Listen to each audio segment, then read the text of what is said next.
Thanks for coming. Yeah, welcome. Thanks for coming. The topic I want to talk about today is called resistance to nourishing change. And that really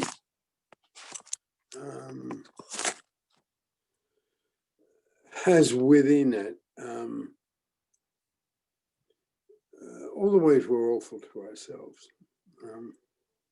in a sense to others. It is a characteristic self-defeating behavior. And we call it resistance to nourishing change because we have a particular take on it. And we have a particular take on resistance in the therapeutic process, okay? And to some extent, it starts with this, because what we are saying in this part of the material, that we all do this, we all resist nourishing change, we all have characteristic self-defeating behavior. It's simply part of the human condition. So we're not saying there are some people who are resistant and some people aren't. We're saying it's a continuum. It is very similar to the work on attraction to hurt. It, at one point, played a very large part in Pellin and Pellin work. And I think that was because initially I couldn't quite get my head around it, okay? Because what resistance to nourishing change is change we could achieve. It's in our capability, but we won't do it. It's as if there's a peach hanging on a tree and we could reach out and pick it, but we won't. And it first developed in the early days of the Pellin residential program.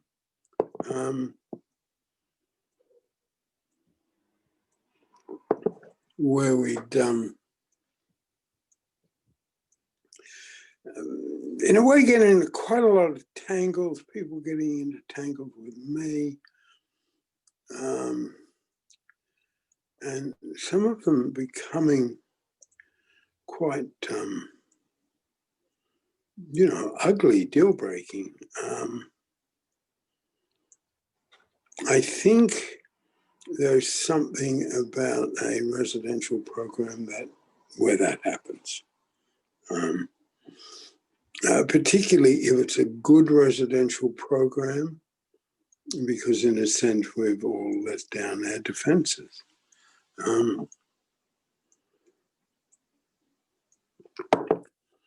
So what resistance to nourishing change is when we, in terms of the levels of listening, is when we lack goodwill. We really don't want to change, we want to stay in control.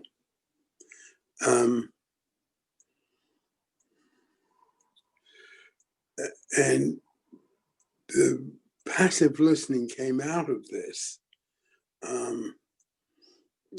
me sort of forming a way that we could all look at this stuff that wasn't so horrible. And I guess we've achieved a lot.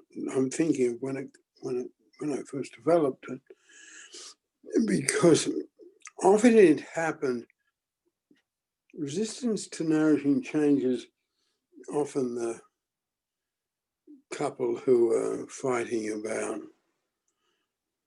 to the death about whether the toothpaste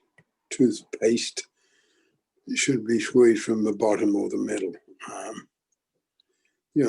There is often a great deal of tension and energy put into things that are quite peripheral.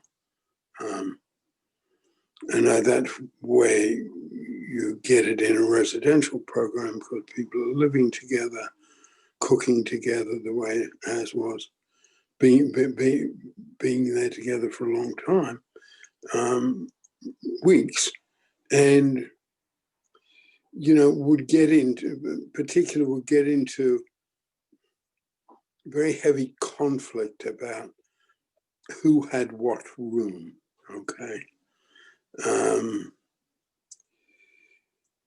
Or how that was the particular one. The accommodation was one that was particular formative in this thought.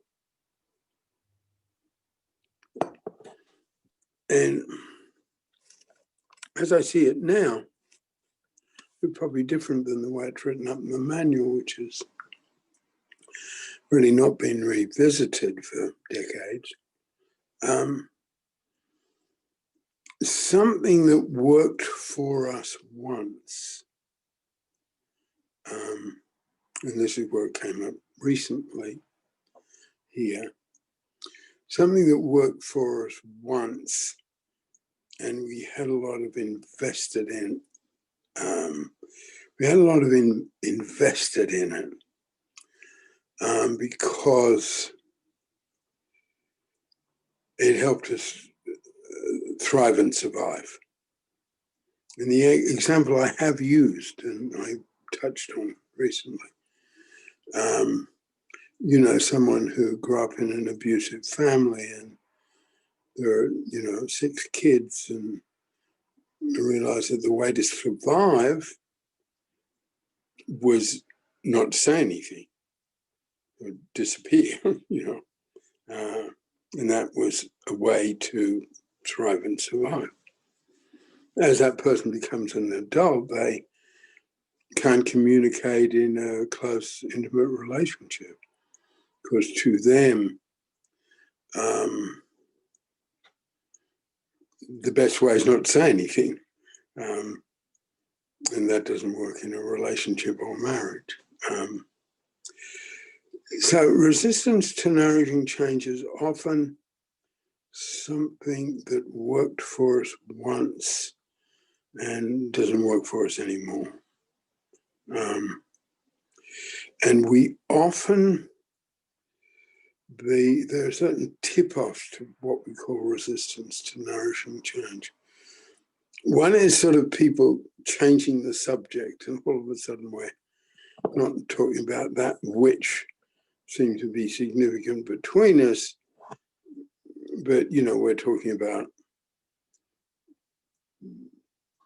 why we haven't got an extra set of car keys and why we're always mislaying them, and you're the one who mislays the car keys, not me.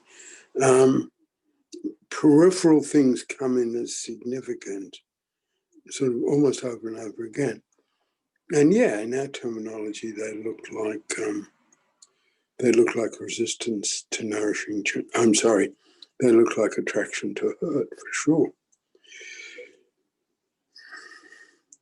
Another tip-off to resistance to nourishing change is someone who wants, well, that's one example, change the subject into something else. But someone who wants to have control, wants to not passive listen, wants to come back and say, well, I understand you saying that to me, but the bit I have to say is, and I'm realizing that,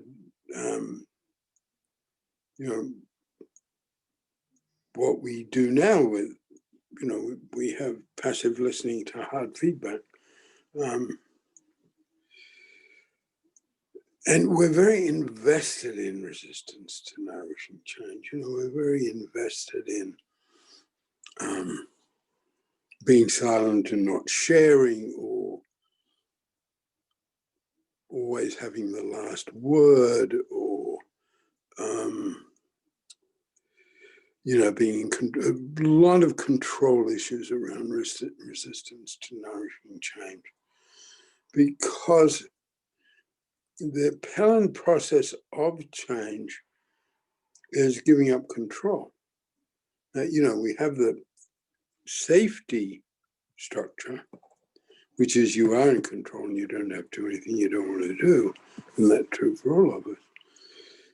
But if we get into the area where we seriously want to change and control our lives, then one of the things we have to look at is our resistance to nourishing change. It's very painful, very painful. It's something that other people know about us. In a way, it's not the same as trauma work. It's not the same as something that is so awful that someone's keeping a secret. Resistance to nourishing change is just that. We're resisting nourishing change that we could achieve. Okay. For me, it's about disorganization, and disorganization around papers and computers and the administrative side of the world. I have all those skills in me, okay? It's not like,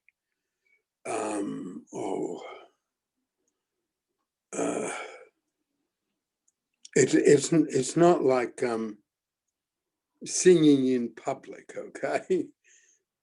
That is not a skill I have and I refuse to do, okay? That is simply a skill and a background I do not have, period. Or someone,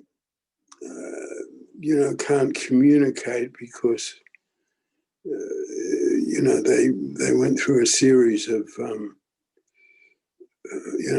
very hurtful, painful situations where their communication was turned against them. Betrayal.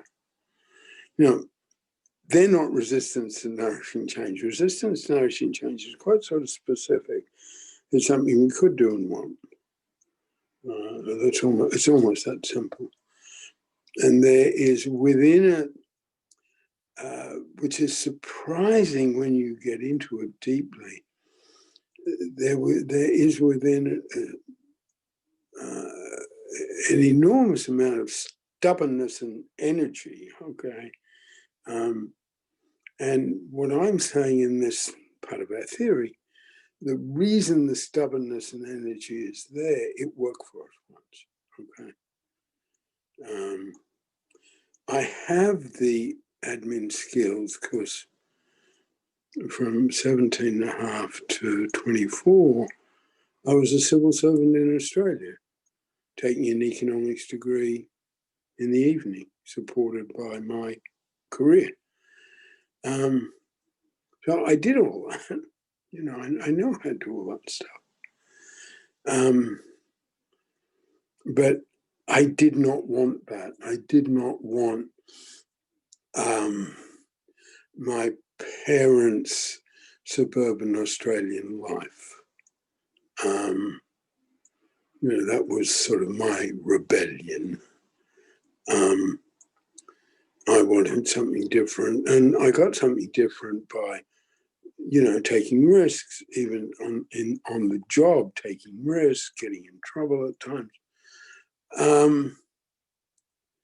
Because I was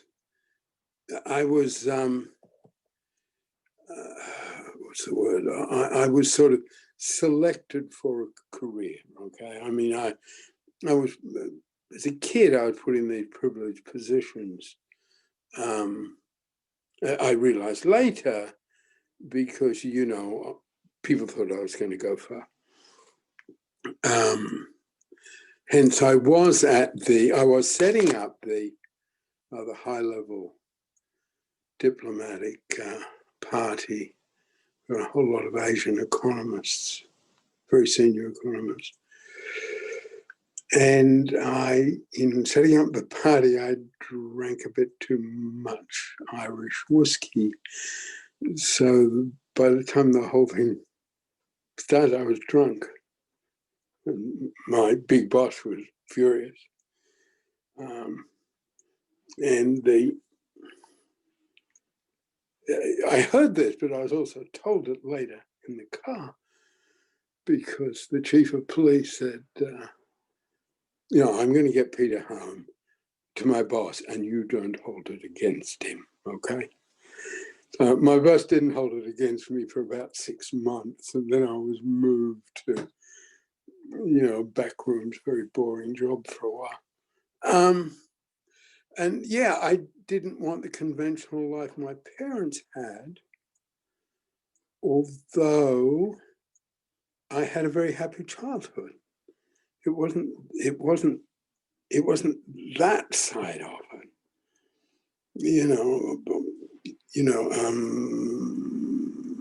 underlying memory links, you know, unconscious memory links, deep down memory links.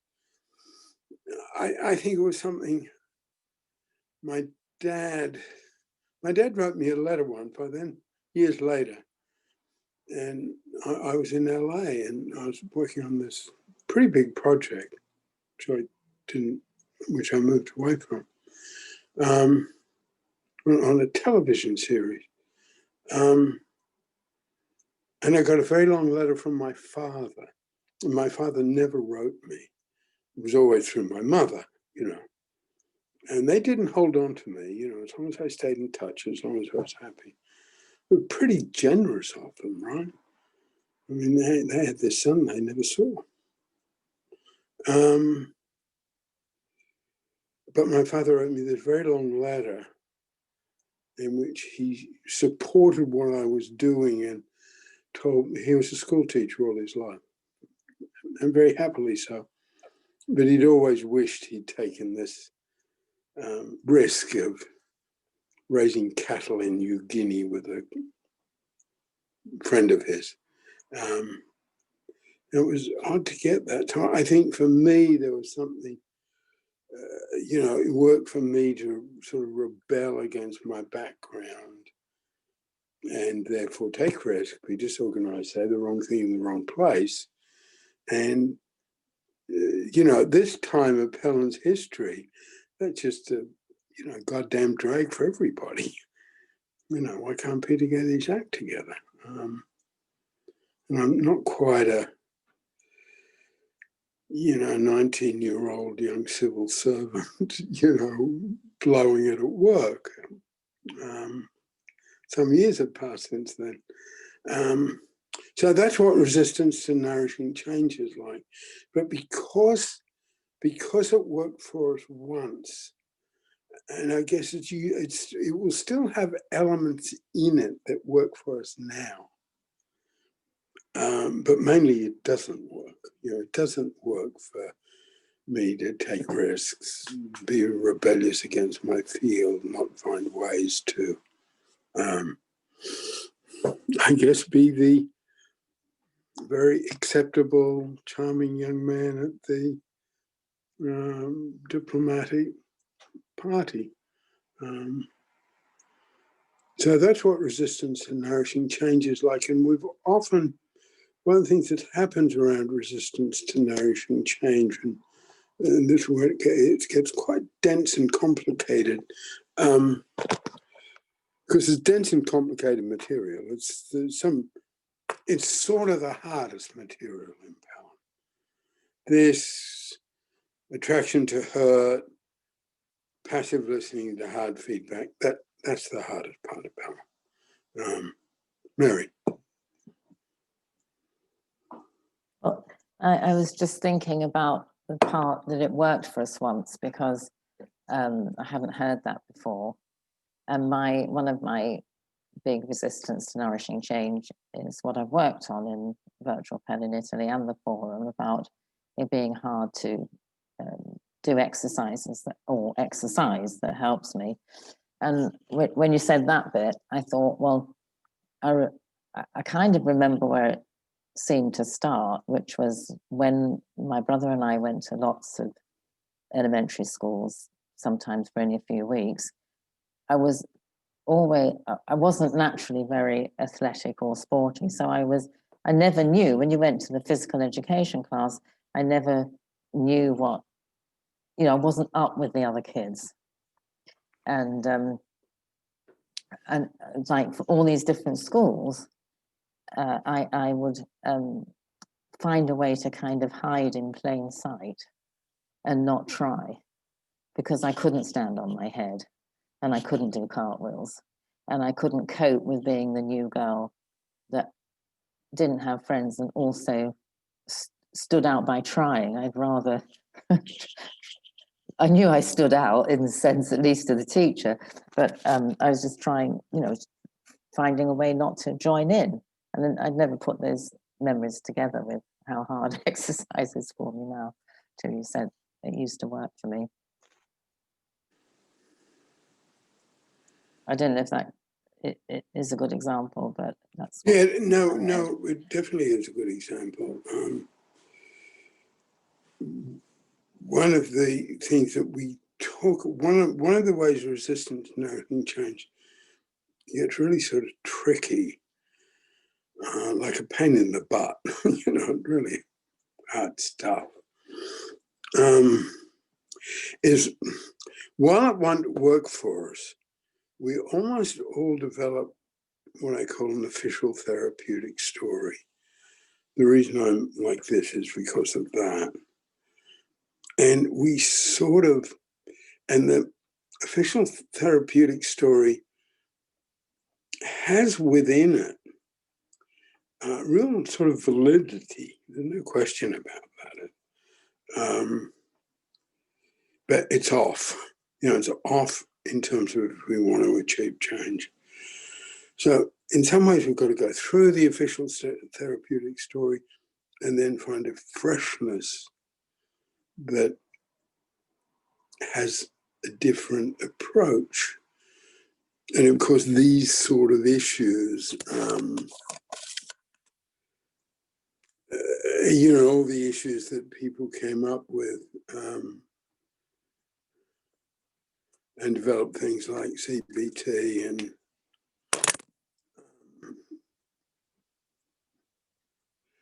we'll just change the behavior, that'll work.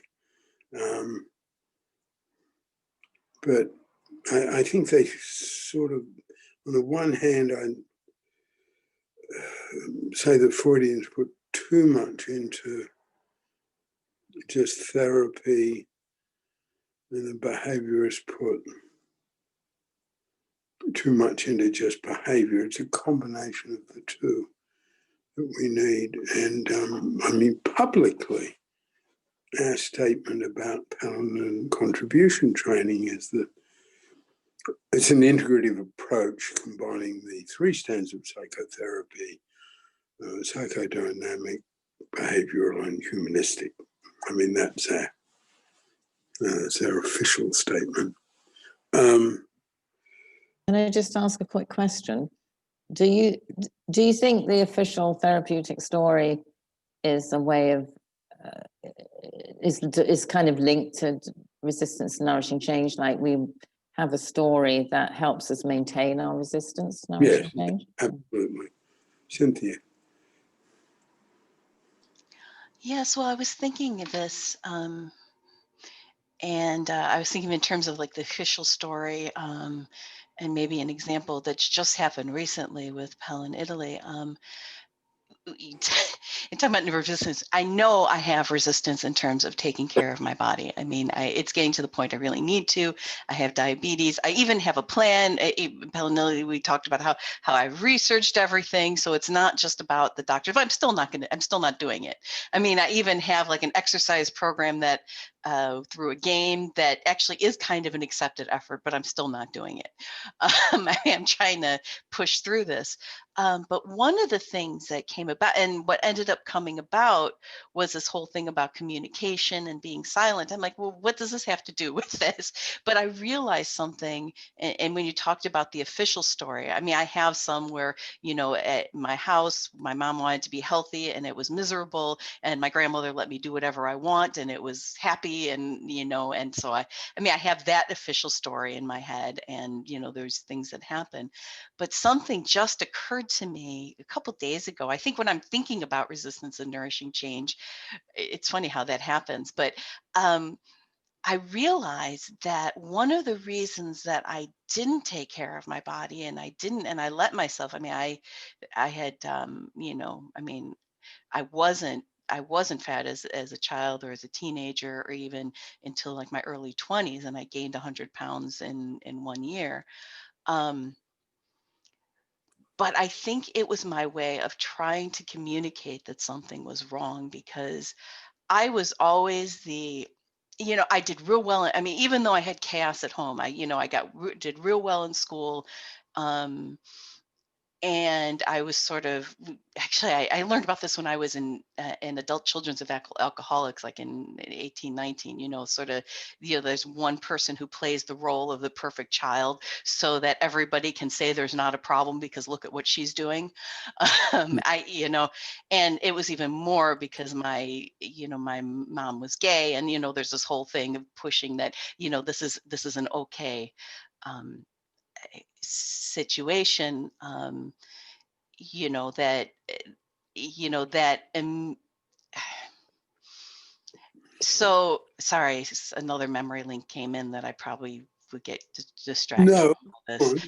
But anyways, my point is that and I actually started not doing my homework and sort of rebelling a little bit, but because I couldn't tell anybody what was wrong, and I can look like I'm perfectly fine. I mean, I was there that year that I gained all the weight. I was seriously depressed. I mean, I was thinking about suicide every day, and nobody knew anything was wrong with me, because I don't show. I mean, some of it's my background, but I don't show what's going on in the way that people expect. And I've learned not, you know, there's a whole thing, but that just really occurred to me, this whole thing, that this was sort of my way of showing that I wasn't okay in a way that was obvious to everyone. I don't know if this is true, but that just occurred to me, like, just in this whole week or so, thinking about communication and why and what might be my resistance, because it's real clear I'm resistant. I could do it. I mean, I could eat, you know, I don't even have to take the whole thing. I know, you know, first thing first is to try to eat more vegetables.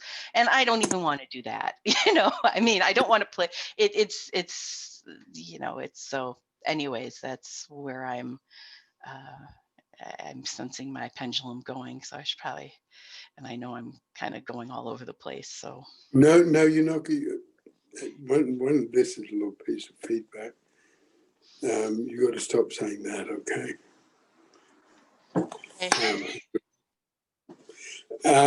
Because you don't. That's sort of the area it's in, and it's genuinely complicated, okay? Because it's not that, and there's sometimes you can see it really sort of clearly, particularly in, well, I go back to where I sort of developed it, particularly in a residential program. You can just sort of see it, you know. But I wouldn't want to reduce everything to resistance to nourishing change, and everything to someone's therapeutic story, you know. And that's where we've sort of got tools, and you know what we're working with is you know, whatever's in the slab of marble of life. We just got to have little tools. And I think can be a useful, it can be a useful tool in a situation like that. I think it can be a useful tool in sort of my struggle. Well, I think one of the things that resistance to nourishing change does give us is the link between the practical thing we're trying to change and, you know, having enormous trouble with it, and where that is linked up in some way to our memory links. Okay. And I guess I sort of came up with things like, you know, people deflecting off to, you know, who's got the best room because they really don't want to do the work they're facing, the therapeutic work they're facing. Or me, you know, I think for me there's something like audacious, but me identifying with Joe Biden. He doesn't need to talk so much. Now he's president of the United States, right? He doesn't need to babble on because he's got stuff to do. And this seems to be the case, you know, so maybe if I was doing more stuff, I wouldn't talk so much.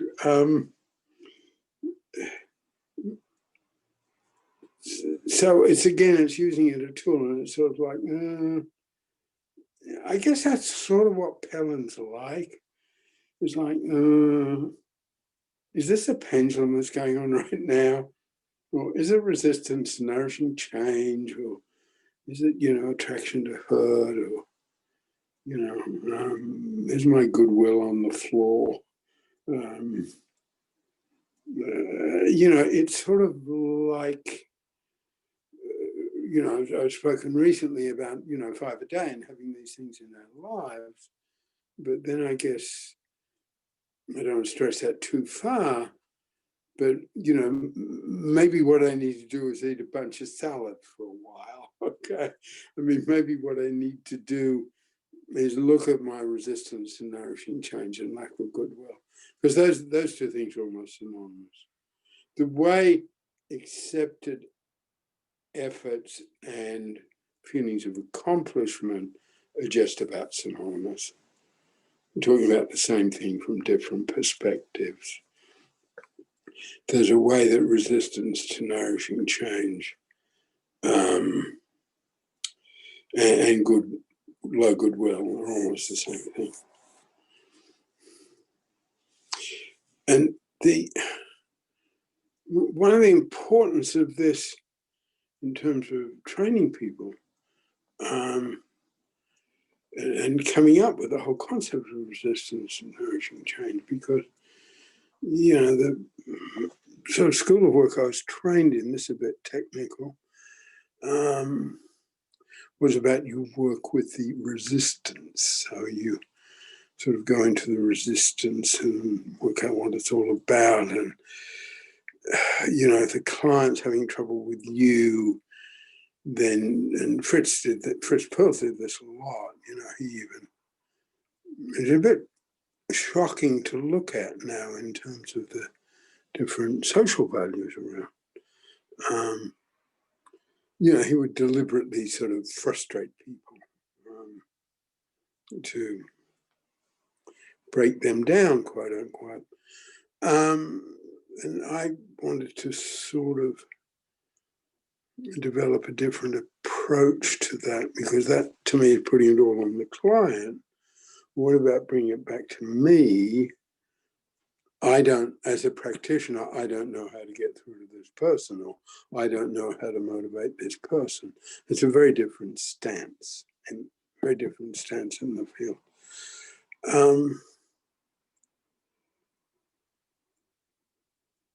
So resistance to nourishing change is sort of one thing to look at amongst many, okay?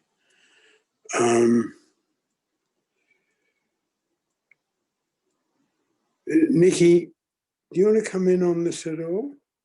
I'm struggling a little bit just because it hasn't been around that much in recent years. And we've got either better at the work, so there's not so many control struggles, or maybe the work is not as deep as it was once. You got any thoughts? Oh,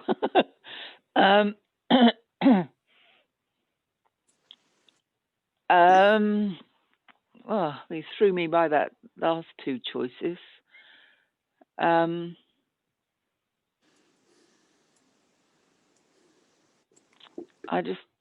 mean, there's. Want to think about it a bit? Yeah, I think I do. Suddenly thrown there. Yeah. I'll go mute again. I think there is something. I used to get into fights with people in training courses and stuff. They weren't very pretty, and it wasn't me at my best. But and they were pendulum swinging. There's no question. There's certain pendulum swing, traction to hurt sort of stuff going on.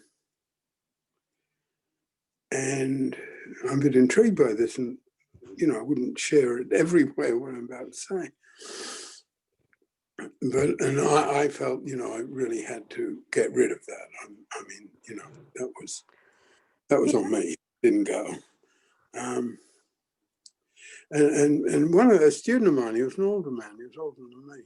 A guy called Fred James, who had a very different background. In England, a working class background. And he and I were quite close. And I said that, and he said, "No, Peter. You get rid of that, you're giving up some of your best stuff." So, there's some, yeah. I had a thought about this, and it's about half a thought, so please help me work this through. You talk about how there used to be like a lot of weird arguments in order to avoid the work. And I've noticed a difference in my generation as to how they handle conflict. Let me illustrate. So I was in business class. It was one of the leadership classes for the business major. And we were discussing various leadership styles, and the teacher had people stand up when he named a leadership style that they thought was, their primary one. And the one thing that he got nobody to stand up for, and he was a little shocked by this, was enabling dissent. The person. I used the word there, enabling dissent. DISSENT. Yeah. And it ended up being like third down the list for me. And that was unusual to have it that high in a list of 6 forms of leadership in that class, to have it third down the list. And I think I know a lot of people whose resistance to change looks like a mulish sort of nodding and saying okay, and looking like they're on board, and then going off and doing whatever they want. That looks like not confronting the conflict brewing underneath. No, that really is interesting and intriguing for me, because when I was training foster carers, and then I can make a big leap back, like literally 50 plus years, to when I was training prison guards, okay? But bringing it up to foster carers,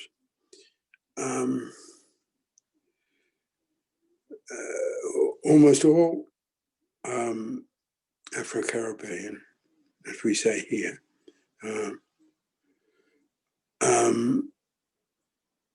almost all women, almost all experienced, done things, driven buses before they, became foster carers, ran a beauty shop before they became foster carers, that sort of stuff. And there was something that what you're saying, that, because I think you're absolutely spot on, I mean, the way you talked about it, but not enabling dissent, not going toward dissent, okay? But complicated statement, underneath that, there's a whole lot of dissent. And I'm not being patronizing because I'm quoting them.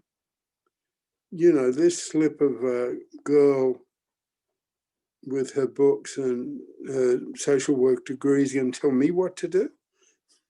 And particularly if that slip of a girl was white. And they're their words, not mine. And they even had a phrase that they all knew, missed by the book. That was their phrase. Oh, you've got to miss by the book. Everyone knew what they were talking about. Not enabling dissent within an organization rots it.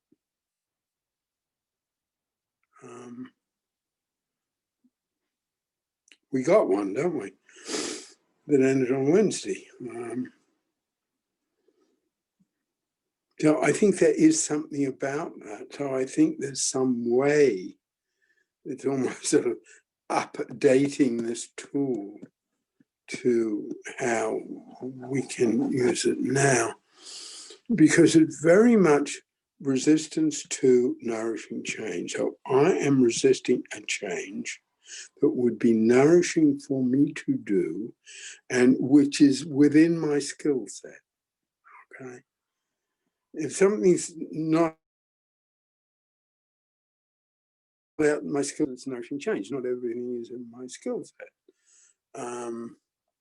But, something about just basic administration. Yeah, if we're looking at my leadership style, okay, well, there's something about me that is not, the person who's, going to publish the book and get a following of thousands. That's just not me. I'm not resisting nourishing change in not being that person, okay? But I am resisting nourishing change in not being the person who simply could be quite well organized. That's different. So we don't want to reduce everything to this thing. And yeah. But you might be looking for different signs of it now than you were once. Say more about that, because I think that's the track I need. Well,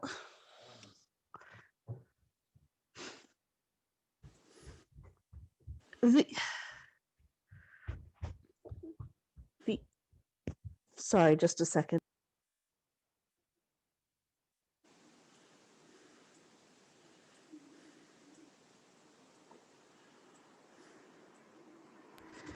Sorry about that. Well, the expression I've always used is blowing people off. that you're going to see potentially less arguments going here and there and more just being blown off. And that's what I mean. Cynthia. Yes, and in fact, when I don't know that this is a feature of just the younger generation, I think it tends to be more what women tend to do. Actually, I have 2 points with that. One, my grandmother was the mistress at that. You know, in fact, one time she was having a bad cough, and we said to her, you really ought to go to the doctor for that cough. And she said, oh yeah, that's a really good idea. 2 weeks later, you ask her, did you go to the doctor? Oh gosh, no, I hate doctors. I mean, she was excellent at just agreeing with you and doing whatever she wanted anyways. And another thing, there was a time, it was a miserable experience. I'll never do it again. But I was on a board of directors for a camp for children from gay and lesbian households. I had asked to do it, and it was there was like 17 people on the board, and it was in Philadelphia, so there was a lot of Quaker influence. So it was supposed to run by consensus rather than a group, which was probably the most miserable experience I've ever had. I think I began to think that hell was an endless committee. But anyways, back to the story. One of the things they're talking about how to do consensus, and how to do it the right way, and that there were 2 ways to make consensus not work. One of them was to argue over everything and to block everything, and the other way was actually the opposite, was just to agree to everybody to get done with the meeting. I have to admit, I did more than my share of that. I guess go over that again. I couldn't follow it all. Agree with whatever somebody said, or go along with the consensus just to get the meeting over with and to stop talking about it. I think that also has to do with nourishing change. Yeah. Sometimes I think the only reason I set up Pellin, I had this long career. I did not have to go to any meeting I didn't want to go to. Sometimes that's the only reason I set Pellin up. So I really understand that. I think in terms of looking at sort of change over time and how resistance to nourishing change probably needs a different sort of rewrite, because, and particularly today, my huge veneration for Dr. King, and that particular moment when I committed myself to Pellin, because I was driving in my car to work and I heard that Martin Luther King had been assassinated. I thought, too much. And then it just went through my mind, well, what Dave says, the only thing that matters is what you do. And I'd had a big falling out with him over something stupid, I think, but it was a big falling out. And I just went to work, did my bit, because this was in Canada, so it wasn't quite the event it was in America. And just went back and went to him and said, I'll work with you on any terms you want. So it's a big day for me. Okay, Martin Luther King Day is a big day for me. But I just want to put this bit in. But if you look at the situation now, whatever the movement is,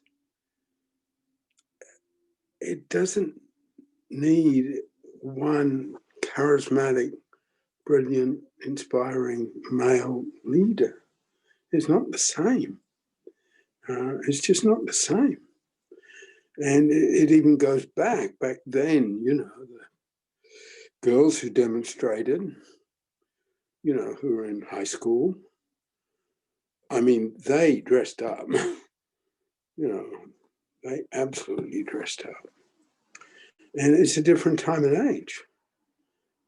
Is someone going to tell young women demonstrators to wear, heel skirts and hats? I don't think so. So, yeah, different times.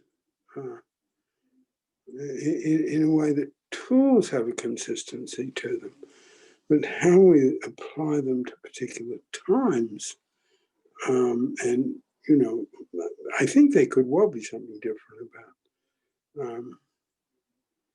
how people express conflict than when they did back then. Don't know if that makes any sense, Mary. Well, this is a different thread from what you're talking about, but it just popped into my head, and this is like a musing. So I don't know if you've got any thoughts about it, but I was just thinking about times where something was said in hard feedback that completely kind of got under the radar, that I completely went, I don't want to be like that. And it was really helpful. My number one example is Ken Winter saying to me, you only like the people you've decided to like, and you don't like anyone else, or you don't care about the people you haven't decided to like. And I immediately went, oh my God, I don't want to be that person. Whereas there's something about resistance and nourishing change where I'm so aware of what I need to change and that I'm digging my heels in. It's got this really different quality. I mean, even if people, I don't really know what I'm saying. I just felt that was like a really contrasting. Like it's something I could have been resistant about, but I wasn't. I don't really know what I'm saying quite, but there's just something really very profoundly stubborn, isn't there, about resistance and nourishing change? I think so. I think to some extent, the development of it or the application of this tool to other things might well have been held back from where it came from, because it came very distinctly from sort of conflicts about control in a residential therapeutic program. That's where it came from. And I didn't like where the usual approach from the person in my position was to diagnose the person as sort of resistant. So, and the method we developed was taught in the program really early on. So then when it came up, we could bring in that tool. And of course, the same thing with the pendulum, rather than a methodology of when the problem comes up, saying, oh, we have something that is useful to that. Putting in the cognitive first so we can refer to it with some sense of an egalitarian attitude, rather than waiting for it to come up and then saying, I've got a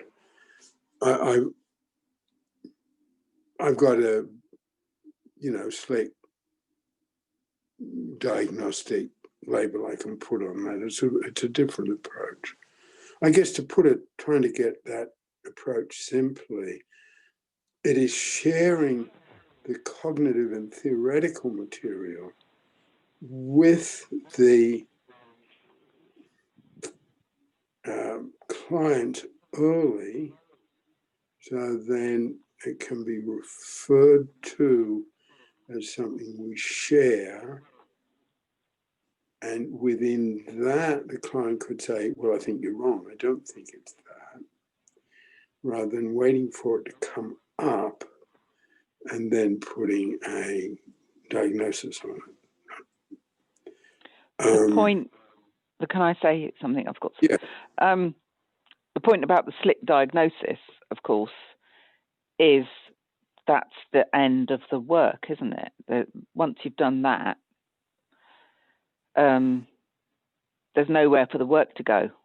So it's a completely pointless exercise. Why would the client's got nowhere to go with it, and they might carry on seeing that therapist if it's individual work and work about other things. I'm just remembering where this came from in me now. I had a therapist diagnosed a particular thing, and then I just avoided that bit, and because I knew I was the client, I was going to get nowhere with that because I'd been diagnosed. So you came up with a way of actually opening things up to have a bit of potential to work things through. And then I was thinking, interesting, because I was thinking about how the way I work as a therapist, like when I come up against somebody who's got a really stuck bit, a difficult bit, I don't think in terms of resistance and nourishing change, and I wish I did. But I've got just because of what I was like in my family, I've got an automatic, inherent retract, retreat, duck away, which is really handy because then I don't bump into the person. I retreat and I live to fight another day, and that's how I think of it. Why am I saying that? Perhaps somebody else will work out why I'm saying it, where I was going with that, but just to say a bit more about it. And I know, like with a couple of clients, really long-term clients, I did that for a very, very, very long time. One of them in particular, for a very long time, about a particular thing. And we had lots of other things that we worked about. Key, make it a little clearer. Too many things and that's. So what's right. That? I don't know. Nikki, did you mean that because of your background, you kind of allied with them in them needing to do that kind of resistance, so you let it be? No. Like that? No, okay. Oh, no, it wasn't about Sorry? Oh. It wasn't about allying. It was about if something that was resistant in them was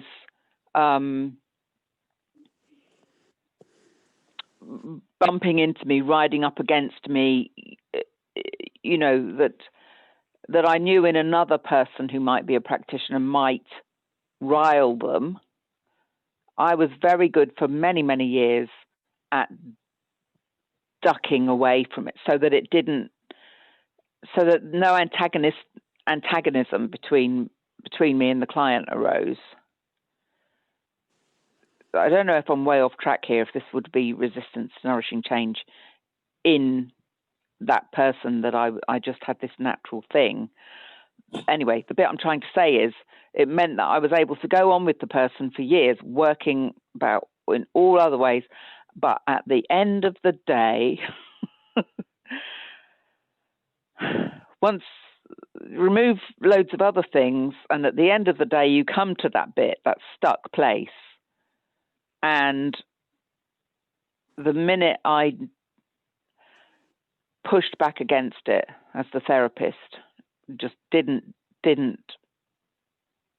subjugate myself, choose to subjugate myself, I guess, and just thought, okay, now enough, step forward a little bit and let's have this thing out. The relationship ended.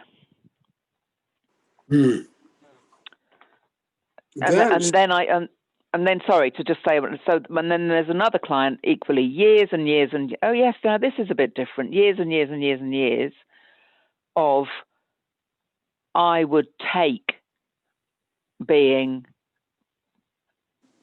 put down one time, every 2 months, regular as clockwork. Oh, I don't think this therapy's working, you know, basically rubbish.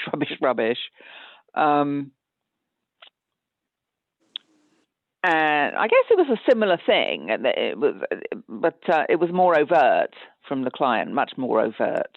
Maybe that's the difference. Maybe that, therefore, that person's still my client. That has been able to, you know, he's actually worked through that thing, and it is much less I mean, resistant to well, yeah, I would say that, resistant to nourishing change. That is actually the issue. Right, thanks everybody. I'm figuring this out now. I want to just in terms of sort of where we stand, go back to Doonesbury, okay? Because getting the diagnosis of PTSD can enable vets, and that's what this is about. You know, it's about this guy who's a character in this comic strip for years and years and years. And, you know, he comes back from Iraq after being in both Afghanistan and Vietnam. And, you know, he's sort of dangerous. You know, when he's boops, he has to hide his gun at the bottom of the lake. And the diagnosis, okay, I have a psychiatric diagnosis, okay, enables him and enables a lot of people to get help. So all I'm saying is, and that's why I've added the truth diagram to the cover of the book. You know, we just got our bit. I don't want to take that important other bit away. However, diagnose somebody a resistant client. How does that help them in any way? Well, get any money for it? Get any help for it? Yeah. So, anyway, that's my idea from what you're saying. But how you came up with the words resistance to nourishing change, and the way you were talking about that means it's work throughable with the client.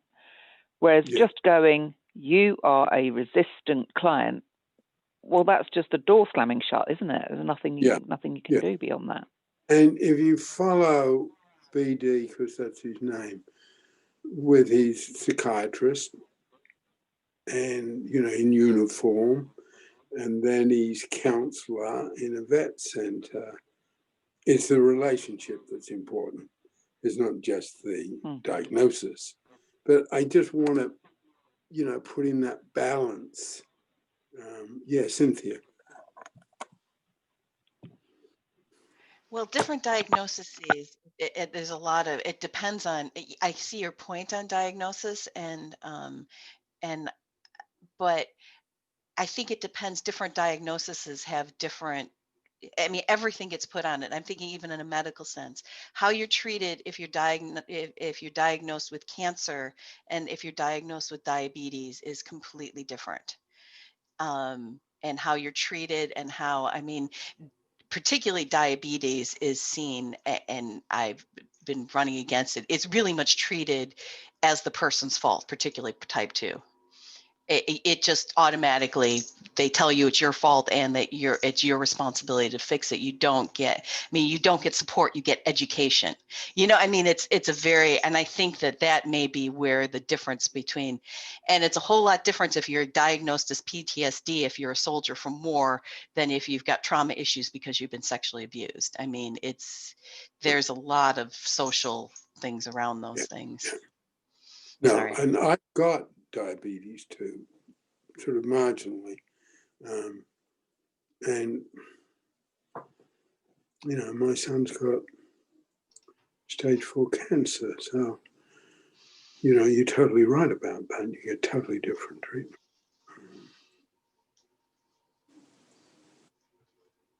I have a question. Yeah. Elizabeth here, for Nikki's benefit. So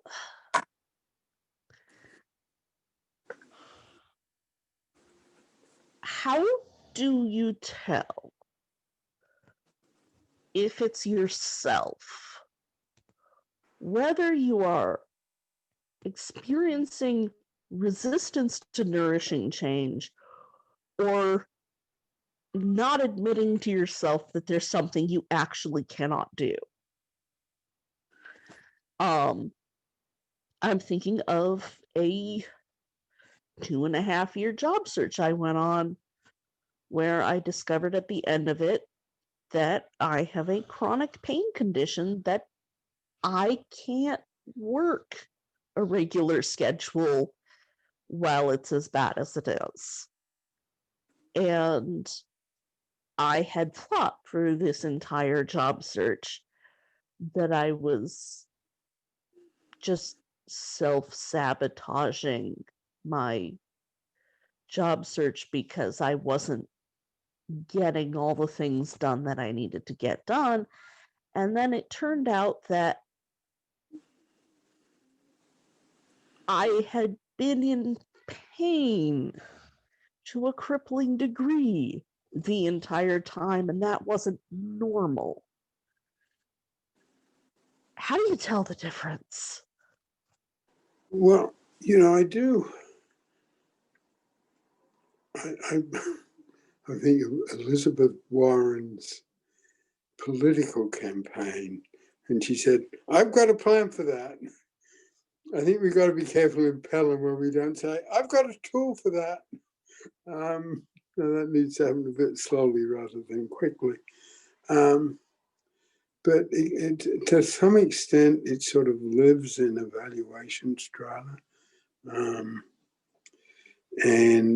evaluation strata is sort of accepting that I can't see everything clearly myself. I'll need advisors to give me feedback, and some of that feedback might be difficult.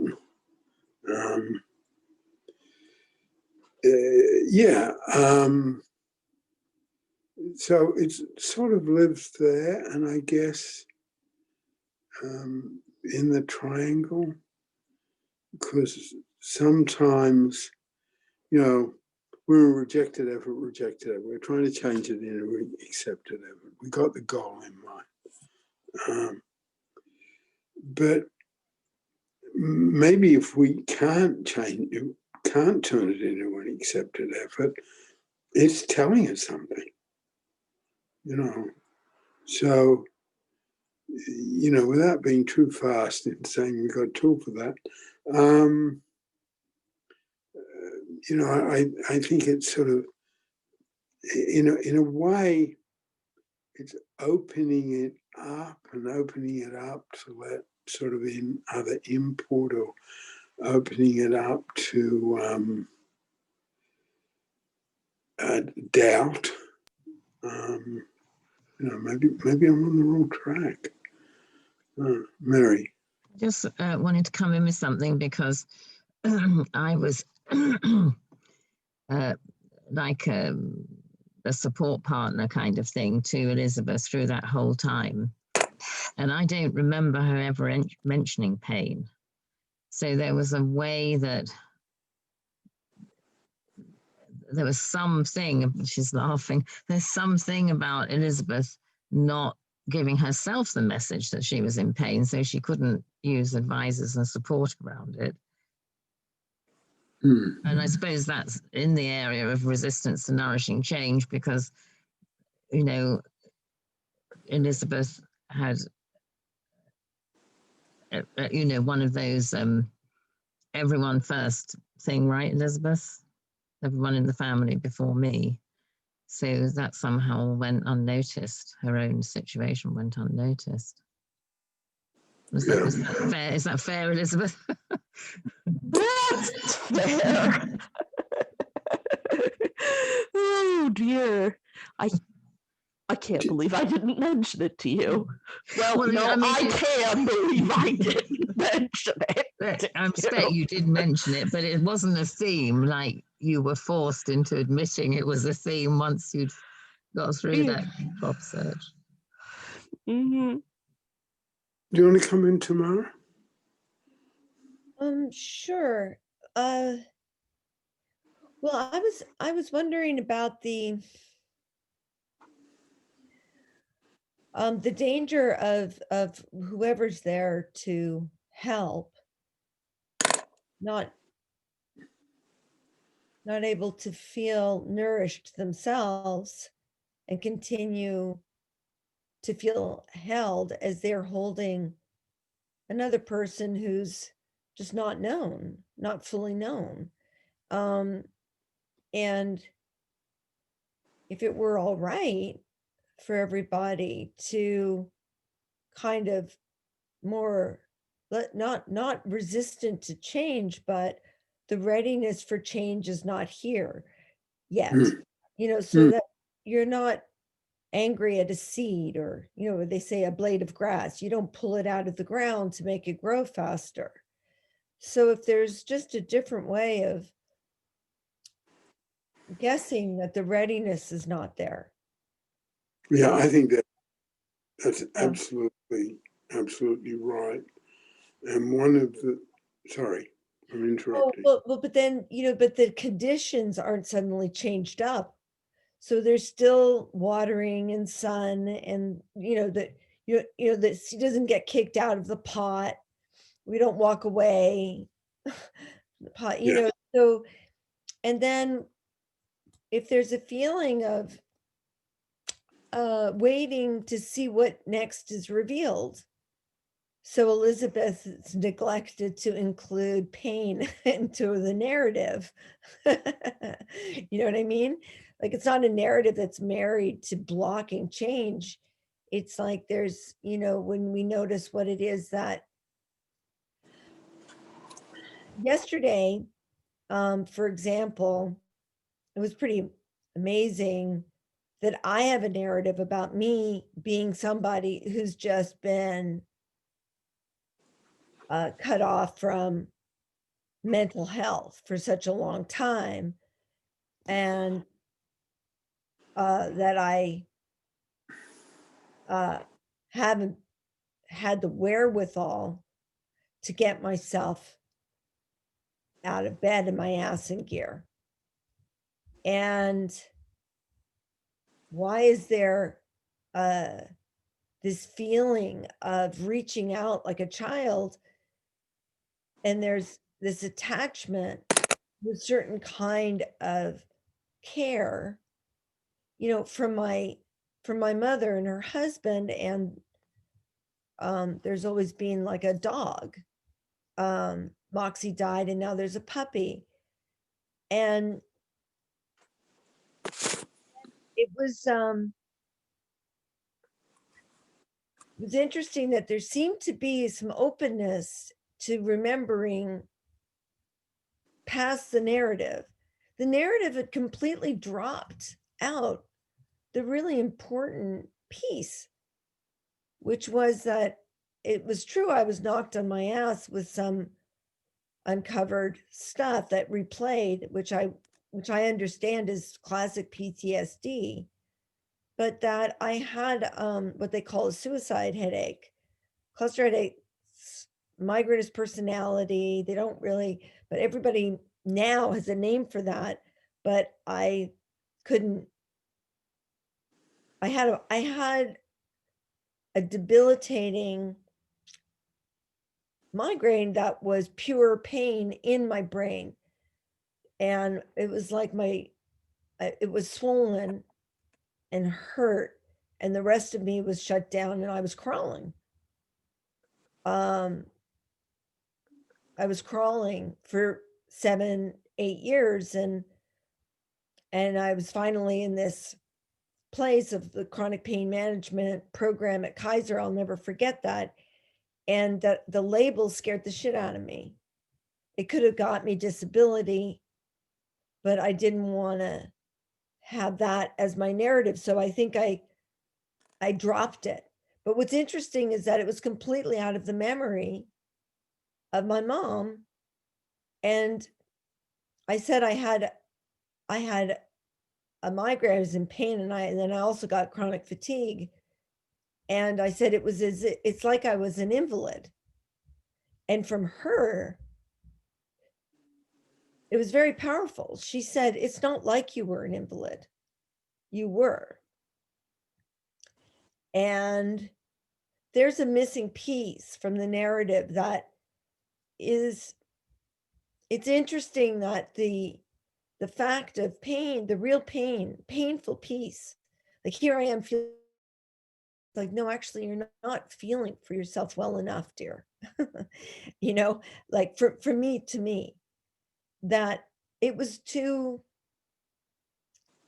felt to be too much by me and for anybody I talked to in the world. And so I dropped it. But I was seen as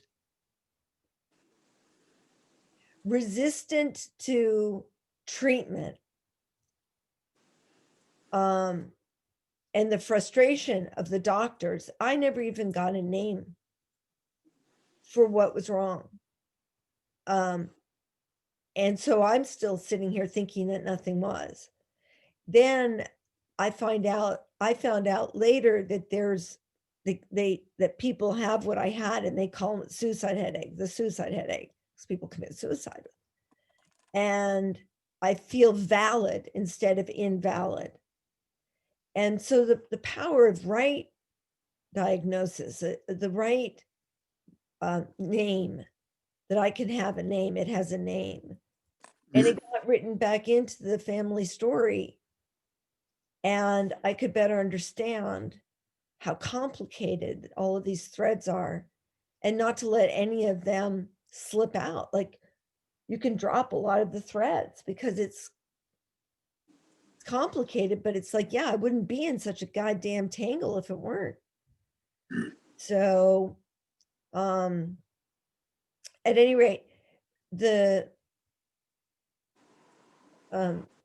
first thought I had about resistance to change was to help whoever is sitting there with somebody and sharing in the feeling of impotence, that there can be some compassion, not knowing doesn't have to be the enemy, and that there's a holding and not giving up on oneself as a helper, or the person who continues to be in an untreatable state of distress. No, I think that sort of we've got to stop in a moment. I think that sort of places it in the sort of context we want, okay? And resistance to nourishing change, just that part of this work. And this work is only a small part of the whole field. I guess is locating is a rather harsh way to say it, but locating that part of the narrative that sort of has become bullshit, Yeah. sort of has become the tip off to feeling it on the inside is a certain self-indulgence, okay? So it's complicated, okay? But Yeah. I think in terms of the Well, there's a shape of, bullshit story that starts to get, it's told and retold and retold and retold, and it's not a fit to the original blueprint yeah, that the client, yeah, or it's not even, the right even, fit. yeah, even it's told and told, Beyond told. that. You know, maybe once it was valid, but now it's got sort of not, it doesn't have bite anymore. It's very tricky. It's very tricky. And I think that what's interesting is that both Elizabeth and I, what I'm identifying at the end of today, is actually not indulging in the story of failure, but actually letting stuff drop, because it was overwhelming and overwhelmed others. And it's not actually a true enough picture. It's not filled out as fully. And then I think you can take first steps, but it needs to feel true before you set out to. Yeah. And I guess in a way, the truth will set us free. That's what's in the Bible. And what David Pellin said, the only freedom is the freedom from memory links. Yeah. I guess resistance to nourishing change is about, is there a part of my narrative that in its lack of authenticity, I don't particularly like that word, but that detracts from the rest and detracts. And I also think can often detract from a relationship. I mean, if two people in a marriage or in a close friendship get sort of stuck in their resistance to nourishing change, it can take away the genuineness of what they have between them. As I said at the start of this is some of the hardest stuff in our work, hardest stuff. And I guess the reason I feature it, when the material we're looking at is literally what we've been through, is literally, the really hard, crippling stuff we've had in our life, that needs to be seen really clearly. This I've seen come up in a way that sort of clouds that.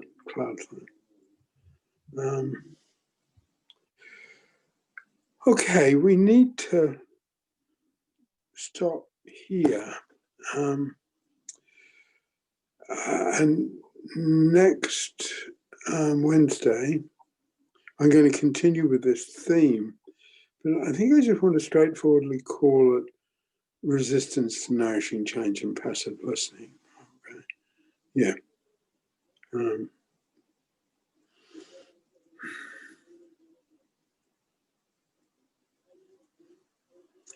And we will be meeting, because this is really nice for me.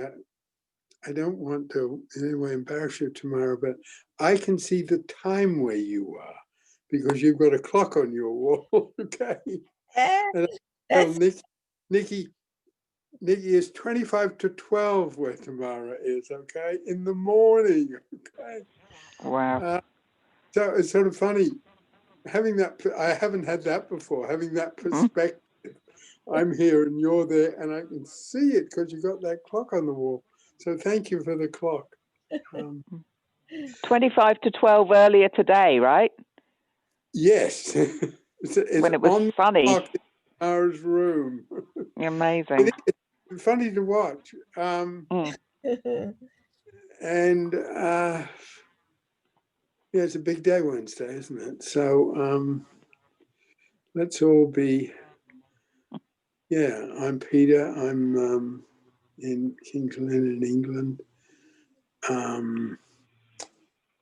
Yeah, thank you for today, my chance to revisit that material. And let's be safe and pray for the safety for others in these days. That's me. You want to go next, Cynthia?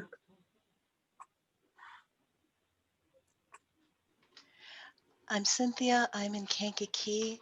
I had one thought really float through. I'll try to do it quick because it's at the end. But when I was both a Quaker and it's something in sort of Japanese culture, there's a sort of thought that if something is right, everybody will be on board and will naturally agree to it. And I'm wondering, and that if there's disagreement, that means it's something that needs to be looked at, and not just sort of saying that as, that the person who's disagreeing is wrong, or that it just means that there's something wrong and needs to be looked at. I'm wondering if it seems to me resistance seems almost like that. Yeah, no, I think, thank you. And I think that's a really good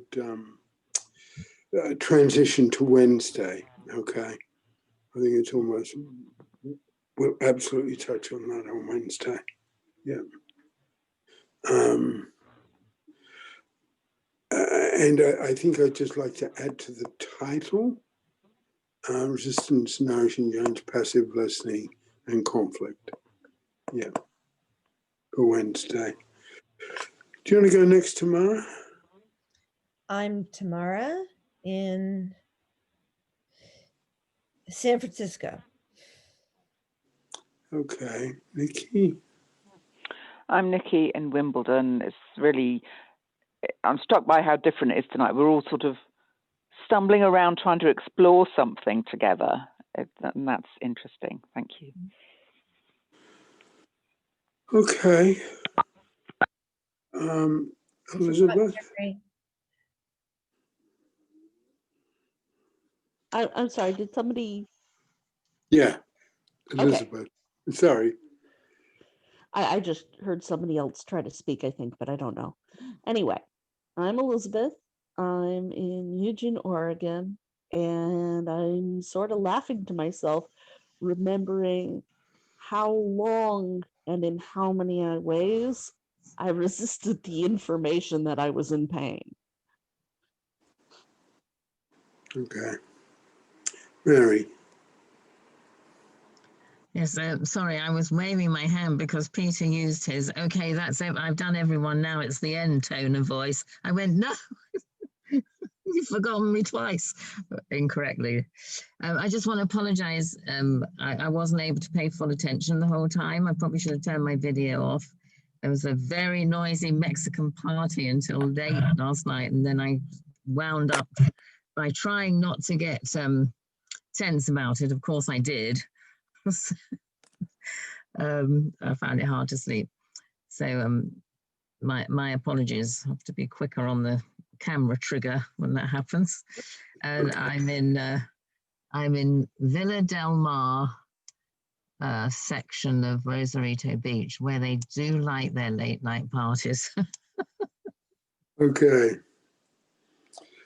Well, again, thank you for coming, and I'll see you on Wednesday. Okay, bye-bye. Bye, everyone. Bye-bye.